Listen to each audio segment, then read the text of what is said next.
The mirror in Cordelia Ashworth's bedroom cracked at exactly 3 minutes past midnight on October 7th, 1889. She stared at her reflection as the thin line split down the center, creating two versions of herself, one smiling, one screaming, though her lips never moved at all. The crack appeared just as she finished reading the letter that would destroy everything she had ever believed.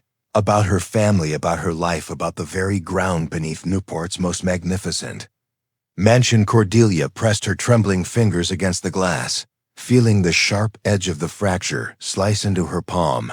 3 drops of blood fell onto the Persian rug her mother had imported from Constantinople, the same rug where she had played as a child, believing the world was golden and safe outside.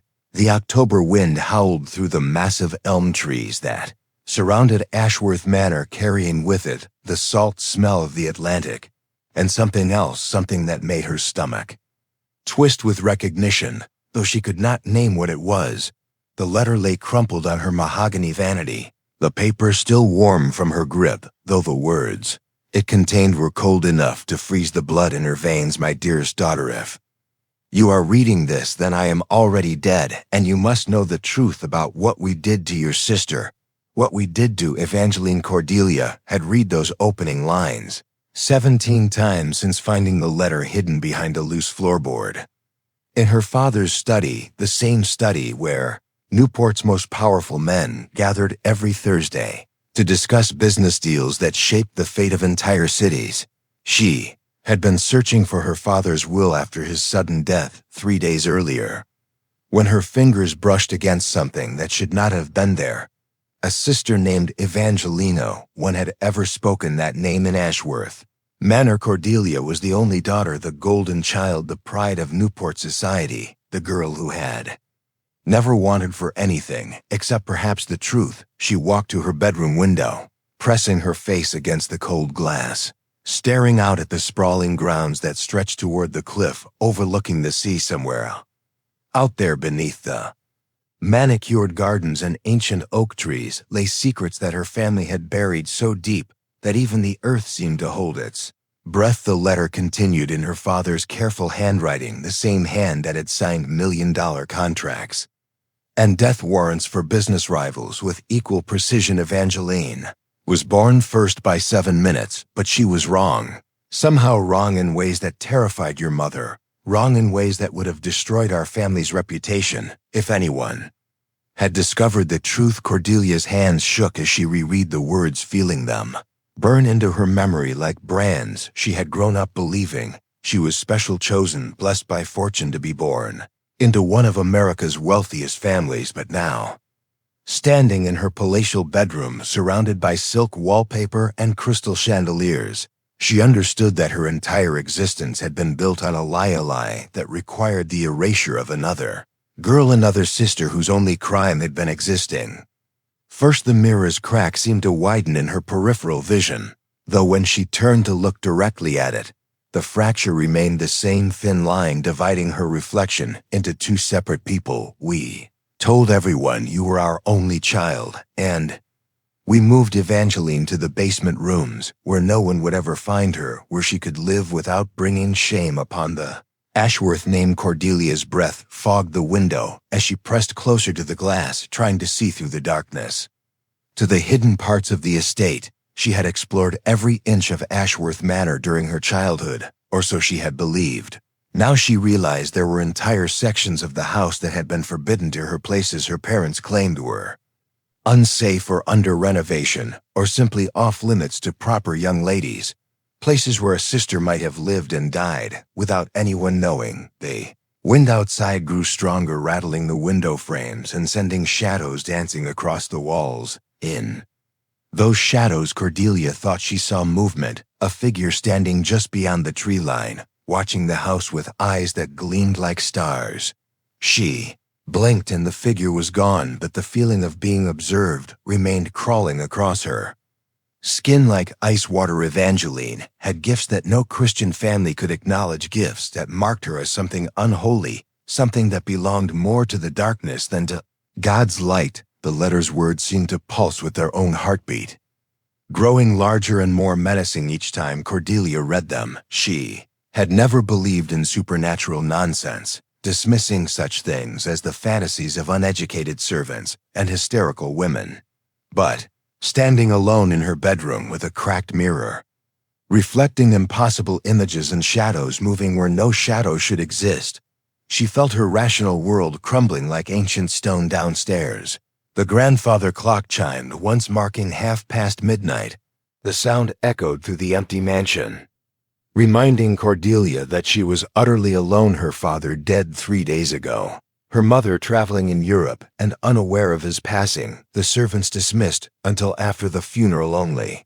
Cordelia remained in the vast house that had suddenly become a mausoleum of secrets. She folded the letter carefully and placed it in her jewelry box beside the pearl necklace her grandmother had given her, the same grandmother who had died screaming about angels with black wings and children who walked through walls. Everyone had said the old woman's mind had broken with age, but now Cordelia wondered if perhaps her grandmother had simply seen too much truth to bear. Crack in the mirror caught the lamplight, creating the illusion of movement, as if someone were standing behind the glass trying to push through. Cordelia approached the mirror, slowly feeling drawn to it despite every instinct screaming at her to look away. As she drew closer, she could swear she heard something faint and distant, like someone calling her name from a great depth. When she pressed her ear to the glass, she heard only the sound of her own heartbeat, thundering like ocean waves against jagged rocks. Tomorrow she would begin searching for Evangeline's rooms. Tomorrow she would uncover the truth that her family had killed to protect tonight. She would try to sleep despite the growing certainty that she was no longer alone in Ashworth Manor, that somewhere in the darkness between the walls her sister was waiting, and that some truths once disturbed could never be buried again. The basement whispers. Cordelia found the hidden door behind her father's portrait at dawn when the first gray light made the house look like a tomb. She had spent the sleepless night pacing the halls, following scratching sounds that seemed to move through the walls, always staying just ahead of her footsteps, always leading her back to the same place, the study where everything had begun. The portrait of Thaddeus Ashworth hung above the marble fireplace's painted eyes following her movement with the same cold calculation he had shown in life. When Cordelia pressed her palm against the ornate frame, something clicked deep within the wall. The entire section swung inward, revealing a narrow staircase that descended into absolute darkness. The air that rushed up from below carried the smell of decay and something else, something sweet and cloying, like flowers left too long in a tomb. Cordelia lit a candle with trembling hands, the flame casting dancing shadows on stone walls that wept with moisture. Each step downward felt like a descent into her own grave. Staircase was older than the house above, much older, carved from the same gray stone that formed Newport's rocky coastline. How long had her family been keeping secrets in this place? How many generations of Ashworths had walked these same steps, carrying their shame into the darkness? At the bottom of the stairs, she found a corridor lined with iron doors, each one bearing a small window covered by thick metal plates. Prison cells. Her father had built prison cells beneath their mansion. Cordelia's candle flame flickered as she approached the first door, her heart hammering so hard she thought it might burst. She slid back the metal plate covering the window and peered inside. Empty, but scratched into the stone walls were words carved by desperate fingers. Evangeline Ashworth lived here. Evangeline Ashworth died here. Evangeline Ashworth is still here. The same name repeated over and over, covering every inch of the walls like a prayer or a curse. Cordelia moved to the next cell and the next, finding each one empty but marked with the same desperate scratches. In the fourth cell, she found something that made her blood turn to ice. Children's drawings covering the walls, stick figures holding hands under a yellow suna house with smoke coming from the chimney and flowers in the garden. Pictures of the life Evangeline had never been allowed to live, drawn in what looked like charcoal. But when Cordelia held her candle closer, she realized the dark marks were made from something else, something red and brown that had dried to the color of old blood behind her. A door creaked open. Cordelia spun around her candle flame. Guttering in the sudden draft, the corridor stretched empty in both directions, but she could hear footsteps now soft and light, like a child walking barefoot on stone. "Hello," she whispered, her voice echoing strangely in the confined space. The footsteps stopped. Then, from somewhere in the darkness came a voice so soft she almost missed it. "Sister." Cordelia's candle went out. She stood in complete blackness, hearing only her own ragged breathing and the distant sound of water dripping somewhere in the depths of the basement. "Evangeline," she whispered. The voice came again, closer this time, seeming to emanate from the walls themselves. "You came back." Cordelia fumbled for matches, her hands shaking so violently she dropped half the box before managing to relight her candle. Flame revealed the corridor exactly as before, empty and silent, but now she noticed something she had missed in her initial terror. Wet footprints on the stone floor, small bare feet leading from one of the cells to where she now stood. The prints were still damp, still warm to the touch when she knelt and pressed her fingers to them. "I waited so long," the voice whispered, "and now." Cordelia could tell it was coming from above her, from somewhere in the ceiling between the basement and the main house. Her sister had found a way to move through the walls. Cordelia followed the wet footprints back to their source, the last cell at the end of the corridor. This one was different from the others. The door hung open on broken hinges. Inside, the walls were covered not with scratched words or desperate drawings, but with mirrors, dozens of mirrors of every size and shape reflecting Cordelia's candlelight into infinity, and in every reflection she saw herself, but not alone. Behind her in each mirror stood a girl who looked exactly like her, but younger, thinner, marked by years of imprisonment. The girl in the mirrors moved independently, raising her hand when Cordelia did not, speaking words that did not come from Cordelia's lips. "They told you I was wrong," Mirror Evangeline said, her voice coming from all around the cell at once. "They told you I was dangerous. They told you I was dead."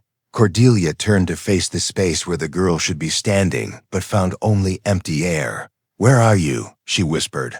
"I am everywhere now," came the reply. "In the walls, in the mirrors, in the spaces between heartbeats.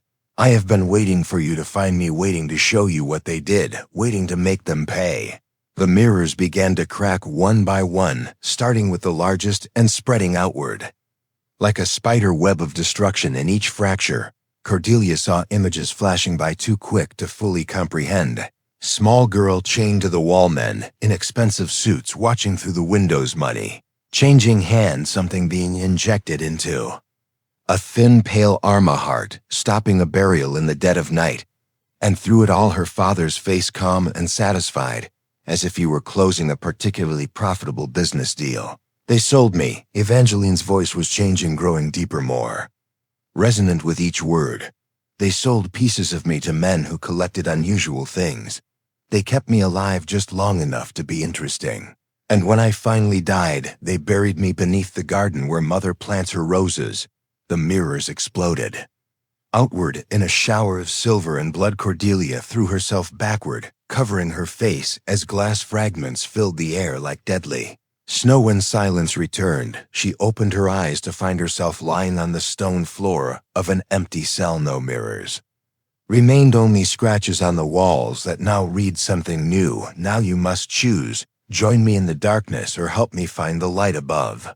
Her head, she could hear movement in the walls. Her sister was already traveling upward toward the main house, toward the world that had never known she existed. Cordelia climbed the hidden stairs on unsteady legs, knowing that her life as Newport's golden daughter had ended the moment she found that first letter. Now she was something else entirely. Now she was the sister of a ghost who wanted justice, and justice in the Ashworth family had always been a bloody affair. The collector's circle. Cordelia found her father's business ledger hidden behind the false back of his desk drawer, and what she read there made her vomit blood onto the imported Italian marble. The entries were written in his careful script, each one documenting transactions that should never have existed. September 15, 1874, Dr. Heinrich Volkov, Subject E. Examination. $500 October. 3/1874. Professor James Blackwood. Telepathic demonstration. $1,200 December 12, 1874. Lord Pemberton. Private viewing unusual abilities. $2,000.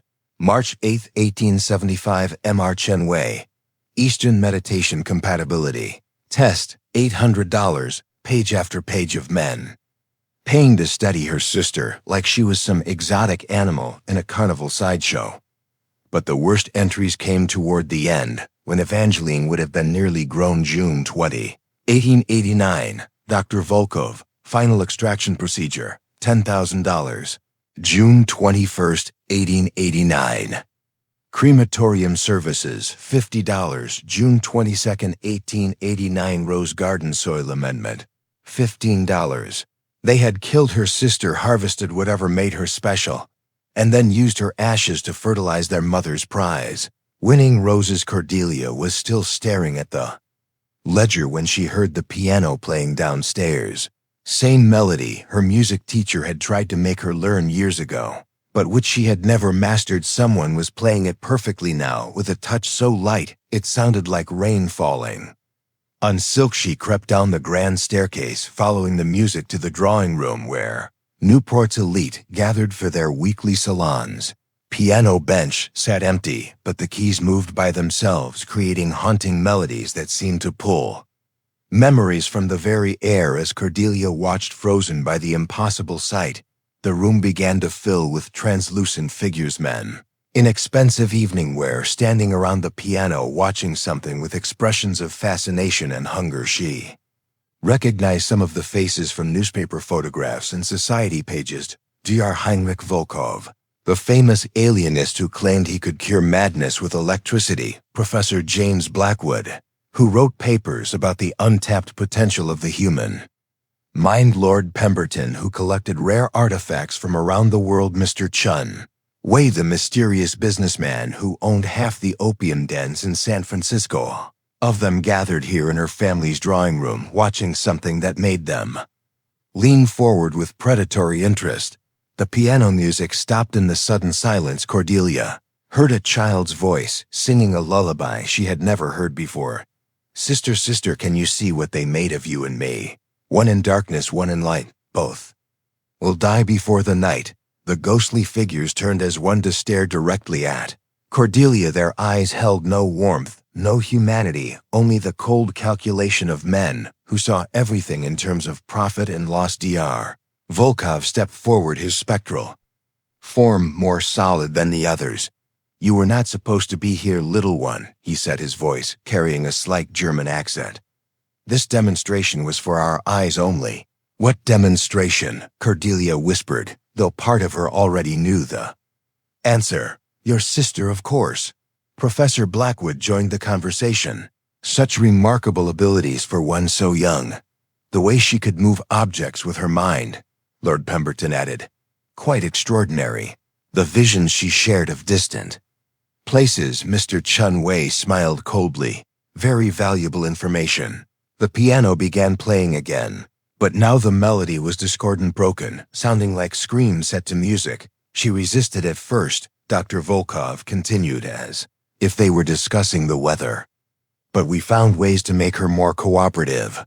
The electrical treatments were particularly effective. Professor Blackwood nodded approvingly. Cordelia backed toward the door, but found her way blocked by another figure, a woman in a nurse's uniform, holding a leather satchel filled with gleaming medical instruments. Miss Ashworth, I presume, the woman said. I am Matron Gray. I helped care for your sister during her final months. Care for her? Cordelia's voice cracked with rage. You tortured her. We studied her, Matron Gray corrected. Her abilities were unprecedented. We had to understand how they worked, for the advancement of science. Dr. Volkov added, for the betterment of mankind. Professor Blackwood chimed in. For profit, Lord Pemberton said with brutal honesty. The ghostly figures began to circle Cordelia like vultures around dying prey. The question now, Dr. Volkov said, is what to do about you. The resemblance is remarkable, Matron Gray observed. Identical twins often share similar gifts. We should test her, Professor Blackwood suggested eagerly, immediately. Lord Pemberton agreed. Cordelia ran. She sprinted through the house, hearing their laughter echoing behind her as she climbed the stairs 2 at a time, but when she reached her bedroom door, she found it blocked by a figure that made her heart stop. Evangeline stood there, no longer the translucent ghost from the mirrors, but solid, real, wearing the same white nightgown Cordelia had on, except Evangeline's gown was stained with blood and her wrists bore deep cuts from years of restraints. They want to do to you what they did to me, Evangeline said, her voice hollow as wind through empty rooms. But I will not let them. How are you here? Cordelia gasped. How are you? Real. Pain leaves marks on more than just flesh, sister. Evangeline touched the wall and frost spread outward from her fingertips. Suffering creates its own kind of energy, and I have been suffering for 15 years. The temperature in the hallway dropped so quickly that Cordelia's breath came out in visible puffs. They are coming up the stairs now, Evangeline said. The collectors want their newest specimen. Cordelia could hear footsteps on the marble stairs, heavy and deliberate, but when she looked back, the staircase was empty.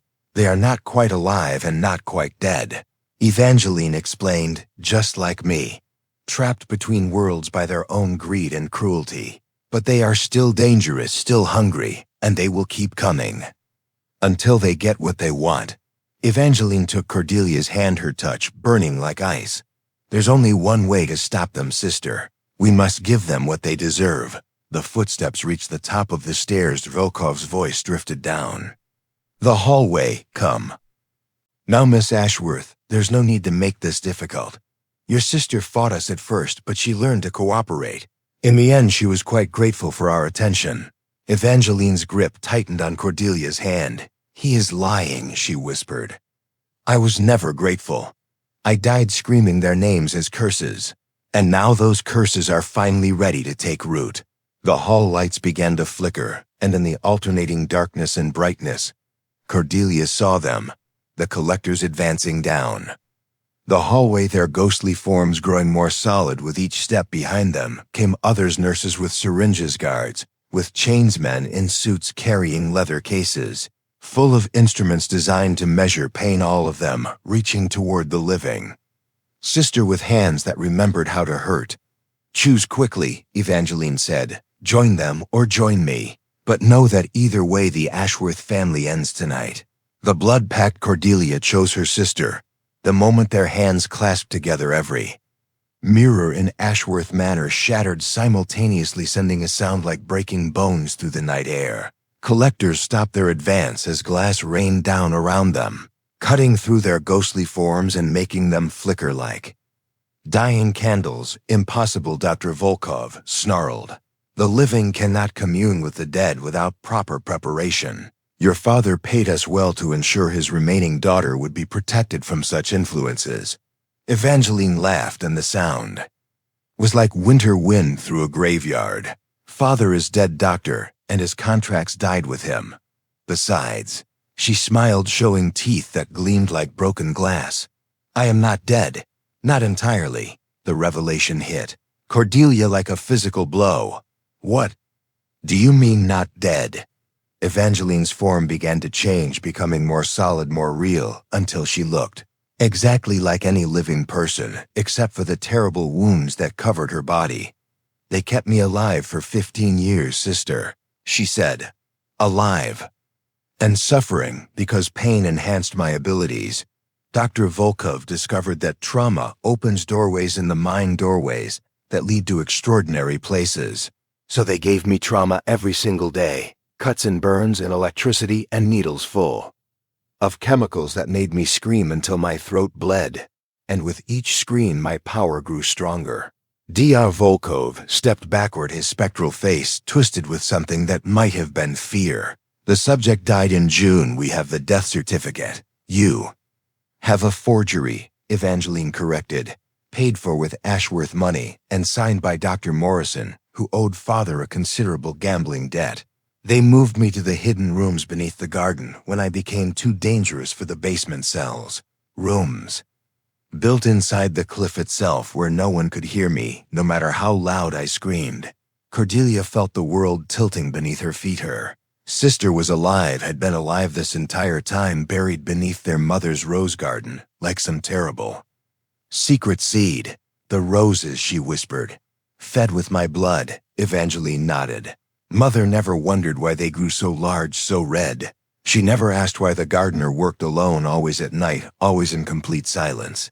She never questioned the sounds that came from beneath the earth when she walked among her precious flowers. The collectors had formed a circle around the two sisters, their forms becoming more solid as their desperation grew. This changes nothing, Professor Blackwood declared. Subject E remains our property, regardless of her legal status. We have invested too much to simply walk away. The research must continue. Matron Gray opened her leather satchel and withdrew a syringe filled with luminescent green liquid. This will calm her, she said. Make her more manageable. We developed it specifically for her unique physiology. Evangeline raised her free hand and the syringe exploded in a shower of glass and poison. You will never touch me again. The temperature in the hallway plummeted until frost covered the walls, and their breath came out in thick clouds. You will never touch anyone again. She turned to Cordelia, her eyes now glowing with pale blue light. Do you want to see what they did to me, sister? Do you want to understand why I called you here?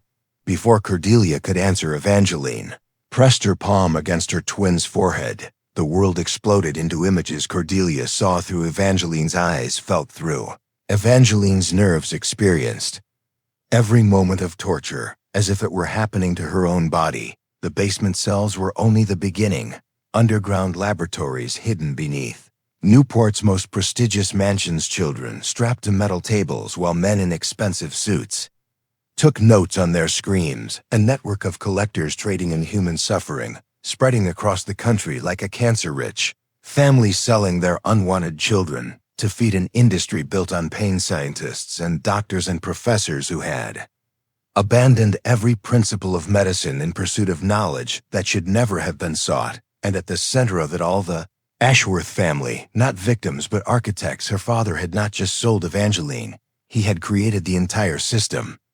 Collectors were his customers, but he was their supplier. We were never the only ones. Evangeline whispered as the visions faded. There were dozens of children in those underground rooms. Some with abilities like mine, some who were simply experiments. All of them disposed of when the collectors grew bored. All of them buried in gardens across Newport. Cordelia looked at the ghostly figures surrounding them with new understanding. They are not just collectors, she said. They are victims too. The children, Evangeline nodded. The ones who died before I did. They have been waiting with me, waiting for someone strong enough to help them find justice. The collector's forms began to shift and changed. J.R. Volkov's expensive suit became a child's nightgown. Professor Blackwood's distinguished features melted into the face of a terrified boy. Lord Pemberton transformed into a little girl with burns covering her arms. Mr. Chen Wei became a boy whose eyes had been replaced with glass marbles. All of them children who had died in agony, all of them seeking the revenge they had been denied in life. The real collectors are still alive. Evangeline continued, still operating, still trading in children's pain. But they made one mistake when they decided to keep me breathing. They gave me 15 years to grow strong enough to stop them. 15 years to gather allies. 15 years to plan their destruction. The ghostly children began to move down the hallway, not toward Cordelia but away from her, toward the main staircase, toward the front door, toward Newport itself. Where are they going? Cordelia asked. To visit every house where children suffered, Evangeline replied. To settle every debt that was never paid. Tonight the collectors will learn what it feels like to be helpless. Tonight they will discover that some experiments should never have been attempted. Cordelia felt a chill that had nothing to do with the supernatural cold. How many will die? All of them, Evangeline said without hesitation. Every single person who participated in our suffering. Every doctor, every nurse, every guard, every wealthy patron who paid to watch children scream. They will die tonight, and their deaths will not be gentle. The sound of breaking glass echoed from downstairs as the ghostly children began their work. But first, Evangeline turned back to her sister. We must deal with the one who started it all. She gestured toward the end of the hallway where a new figure had appeared. Their father, Thaddeus Ashworth, stood there looking exactly as he had in life, except for the gaping hole where his heart should have been. "Hello, daughters," he said with the same cold smile he had worn when signing death warrants. "I see you have finally met each other. How touching." The father's sin there. Father's ghost stepped forward, and Cordelia saw that the hole in his chest was not empty, but filled with writhing darkness that moved like living shadow. "You always were too curious for your own. Good Cordelia." Thaddeus said, his voice carrying the same authority it had held in life. "Just like your sister, though I must admit, Evangeline's curiosity proved far more profitable." Evangeline's grip on Cordelia's hand tightened until her nails drew blood. "Tell her father," she hissed. "Tell her how profitable my screaming was. Tell her about the viewing rooms you built where wealthy men could watch children being dissected while they sipped brandy. Tell her about the breeding program. You started to create more children with abilities." Thaddeus smiled, the same cold expression he had worn at business meetings and charity galas. "The Ashworth Collective was my greatest achievement," he said with genuine pride. "A network spanning 12 cities providing rare specimens to discerning collectors. We revolutionized the study of human potential. Do you have any idea how much a child who can see the future is worth to a man planning stock investments? Or how valuable a girl who can move objects with her mind becomes to someone building weapons of war?" Cordelia felt sick, but forced herself to speak. "How many children did you sell?" "Hundreds," Thaddeus replied casually. "Perhaps thousands over the years. We kept meticulous records, of course, for tax purposes. The government was surprisingly cooperative once we explained the national security applications." The darkness in his chest began to pulse like a heartbeat. But Evangeline was special even among the special ones. Her abilities grew stronger with each trauma, each moment of despair. The collectors paid premium prices just to be in the same room with her. She funded the entire operation for years. From downstairs came the sound of screams and breaking glass Newports. Elite were discovering what it felt like to be helpless. "You hear that, daughters?" Thaddeus said approvingly. "The fruits of our labor coming home to roost." Those children learned well from their experiences. They know exactly how to inflict maximum suffering. Evangeline released Cordelia's hand and stepped toward their father. "Do you know what they did to me last night before you supposedly died?" Dr. Volkov wanted to see if he could transfer my abilities to someone else. So he cut open my skull while I was still conscious and tried to transplant pieces of my brain into a volunteer. Volunteer was a street child they bought from the orphanage. A little boy who reminded me of you when we were young. She was close enough now that frost formed on their father's ghostly suit. The boy died screaming my name, and something broke. Inside me, something that had been holding back the full extent of what I could do. That is when I realized I did not need to escape my prison. I could turn my prison into their tomb. The walls of the mansion began to shake. "The entire network will fall tonight," Evangeline continued. "Every safe house, every laboratory, every mansion where children suffered. I have been reaching out through the ground, through the roots of every plant in Newport, connecting with every drop of innocent blood that was spilled. And now that blood is rising outside the windows." Cordelia could see an impossible sight. The earth in the rose garden was bubbling up like water coming to a boil from the disturbed soil. Came small hands reaching toward the surface children, climbing out of their unmarked graves, dozens of them, some recently dead, others little more than bones held together by supernatural fury, all of them moving with terrible purpose toward the houses of their killers. "Beautiful," Thaddeus whispered, watching the resurrection through the window. "I always knew she would exceed expectations. Even in death, she continues to amaze." "You are not amazed, Father," Evangeline said. "You are terrified. Because you know that among all those children climbing from their graves there is one you fear most. Thaddeus's confident expression faltered. Impossible, he said. We made sure. We were very thorough. You cannot mean, a new voice joined the conversation, small and sweet, and filled with innocent curiosity. Hello. Papa. Everyone turned to see a little girl standing at the end of the hallway. She looked perhaps 5 years old with golden curls and blue eyes. Identical to Cordelia and Evangeline, but her white dress was stained with soil and something darker. I have been waiting so long to see you again, the child said. Thaddeus stumbled backward, his ghostly form becoming less solid. Victoria, he whispered. But you were the first. You died so young. I was 3 years old, Papa, the little girl corrected. And you sold me to the doctor who wanted to see what would happen if you removed a child's heart, while keeping her alive. I watched him put my heart in a jar, Papa. I watched it stop beating while I was still awake. That was 25 years ago. I have been practicing being angry for 25 years. Victoria stepped forward, and where her bare feet touched the floor, the wood began to rot and crumble. I learned something while I was dead, Papa. I learned that the first child sets the rules, and I was your first, which means I get to decide what happens to all the others. Thaddeus tried to run but found himself frozen in place. Victoria, please, he begged. I am your father. I loved you. You sold me for $50, Papa. Victoria replied. I remember the exact amount because the doctor counted it out while I was strapped to his table. $50 for your firstborn daughter. $50 for my heart. The little girl reached out with one small hand and touched their father's chest where her fingers made contact. His flesh began to burn. I want my heart back, Papa. But since you sold it, I will have to take yours instead. Thaddeus screamed as Victoria's hand plunged through his ghostly form and into the writhing darkness where his heart should have been.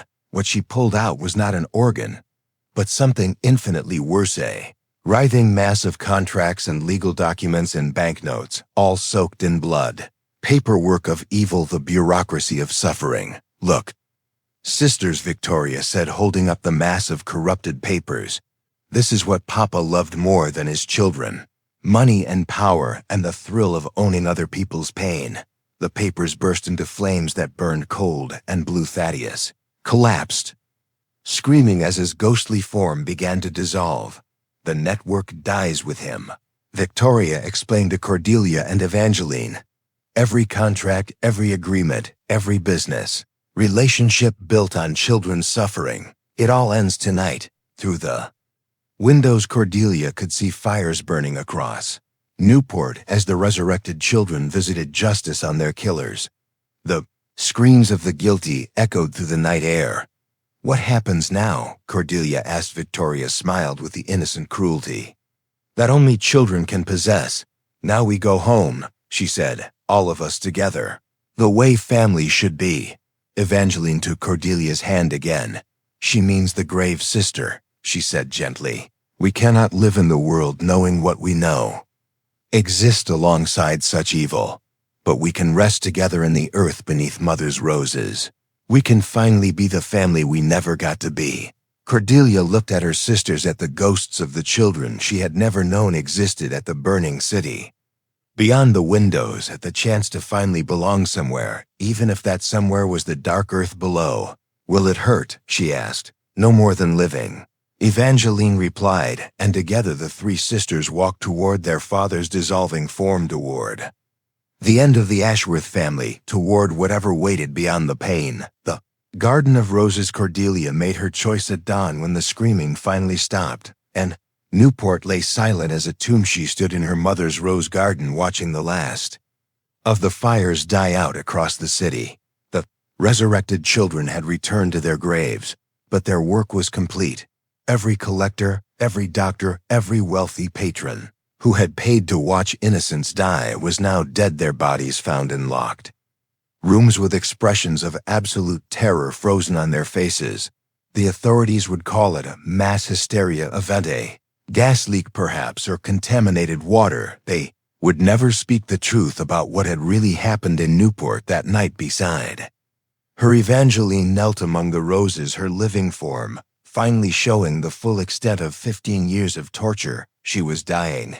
And dying since the moment she chose revenge over healing. Her body could not sustain the supernatural power she had. Channeled. "It is almost over, sister," she whispered, touching the soil where Victoria's small grave lay hidden. "Soon we will all be together. All the children who never got to grow up. All the sisters who never got to know each other." Cordelia knelt beside her twin, feeling the weight of the choice she had made. She could have run, could have escaped Newport and tried to build a life somewhere far from the horror. But she had seen too much, knew too much, carried too much of her family's guilt in her blood. "Will Mother ever know what Father did?" she asked. Evangeline smiled sadly. Mother knew, sister. She always knew. Who do you think chose which children to keep and which ones to sell? Who do you think decided that Victoria was too curious and I was too strange and you were too perfect to waste? The final betrayal there. Mother, the woman who had raised her with such care and attention, had been complicit in the murder of her other daughters, had chosen profit over love, had chosen reputation over family. "Then she deserves to suffer too," Cordelia said. "No." Victoria's voice came from the soil beneath the roses. "Mama gets something worse than death. She gets to live knowing she chose wrong. She gets to return from Europe to find her perfect daughter dead and her family name destroyed. She gets to spend whatever years remain wondering if the sounds she hears in the walls at night are just the house settling or her children calling for justice." Evangeline's breathing grew shallower. "Can feel them calling me sister. All the children in all the graves. They want me to come home. They want us both to come home." Cordelia lay down beside her twin on the soft earth. The soil felt warm against her back, welcoming. "How do we do it?" she asked. "The same way Victoria did," Evangeline replied. "The same way all of us did. We stopped fighting. We let the pain finally end." Cordelia closed her eyes and felt something shift inside her chest, loosening, a release, as if she had been holding her breath for 23 years and could finally exhale. The roses began to bloom around them, not the bright red flowers their mother had cultivated, but white roses pure as snow, each bloom opening to reveal a child's face in the center, Victoria's face, and dozens of others, all the lost children of Newport, all the forgotten victims of the Ashworth Collective. "We saved them," Evangeline whispered as her hand found Cordelia's. "We gave them justice. Now we can rest." Above them the sky began to lighten with the first true dawn Newport had seen in 25 years.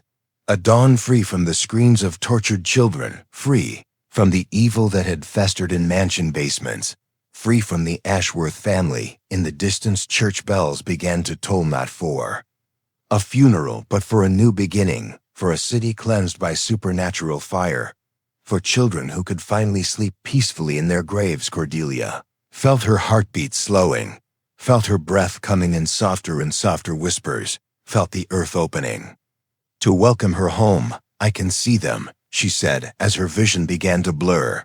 "All of our brothers and sisters. They are waiting for us. They are not angry anymore. Just lonely." Evangeline squeezed her hand one last time. "Not lonely anymore, sister. Never lonely again." The white roses continued to bloom as the two sisters took their final breaths. By the time the sun had fully risen, Ashworth Manor stood empty, its windows dark, its halls silent, its secrets finally buried with the family that had created them. When Margaret Ashworth returned from Europe 3 weeks later, she found her home filled with white roses.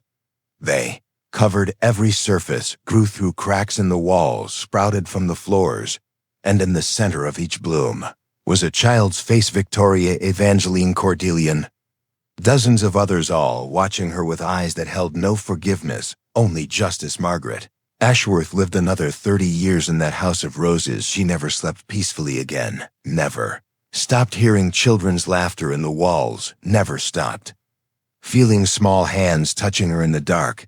And when she finally died alone and insane, the roses withered overnight, leaving only thorns sharp enough to draw blood from anyone who dared to disturb the grave, sharp enough to remind the world that some sins can never be forgiven, only avenged. The Ashworth name died with Margaret. The mansion was torn down within a year, but the garden remained. Sometimes on quiet nights when the moon is dark and the air is still, visitors to Newport report seeing children playing among the thorns, three sisters finally together, finally free, finally home, and their laughter echoes across the water like a promise that innocence lost will always find a way to return, that justice delayed is not justice denied, that some stories end exactly as they should, even if the ending breaks every heart that hears it. The end.